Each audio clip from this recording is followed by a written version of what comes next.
कट्टरपंथी लोग हैं जो वक्फ बोर्ड की संपत्ति पर ये बरसों से कब्जा जमाए हुए हैं। ये नहीं चाहते थे कि वक्फ बोर्ड की संपत्ति से जो गरीब मुसलमान हैं, जो यतीम है, विधवा है, उनको लाभ मिलना चाहिए, उनको सहायता मिलना चाहिए।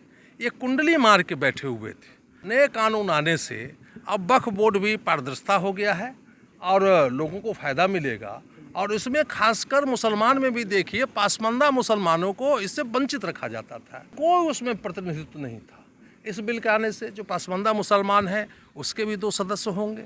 इस ज़मीन का जो पहले विवाद होता था तो मात्र इसका ट्रिब्यूनल होता था। ट्रिब्यूनल के बाद आप कहीं जा नहीं सकते थे।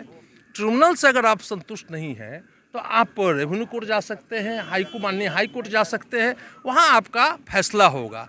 अब इसका सबका डॉक्यूमेंटेशन होगा, जितना वक्फ बोर्ड का संपत्ति है सबका डिजिटलाइज होगा, जो सारा का सारा इकट्ठा आ जाएगा, सबके नज़रों में आ जाएगा। अब वक्फ बोर्ड की संपत्ति क्या है या कहीं भी संपत्ति आप कहिए, जब मेरी संपत्ति होगी तभी तो कहीं हम दान देंगे ना।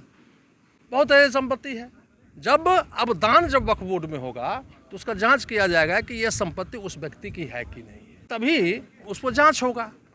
अब पहले कोई दे देता था, अब कानून में आ गया है कि जो 5 वर्षों तक इस्लाम का पालन किया हो, इस्लाम धर्म का पालन किया हो, वही व्यक्ति अब वक्फ बोर्ड में अपनी संपत्ति का दान कर सकते हैं। क्रांतिकारी कदम है, ये मुसलमानों का हक में है। ये विपक्ष के लोग हमेशा उनका तुष्टिकरण की नीति रही है। मुसलमानों के लिए तो इनका करना धरना कुछ नहीं है। इतने वर्षों तक राज रहा कांग्रेस का, आज तक तो मुसलमानों के लिए कुछ नहीं हुआ। आज भी देखिए मुसलमानों में कितनी गरीबी है, अशिक्षा है। इस पर ध्यान नहीं देंगे विपक्ष के लोग। एक वोट बैंक की तरह मुसलमानों को डरा के, भारतीय जनता पार्टी से डरा के अपने पक्ष में रखना ये लोग चाहते हैं।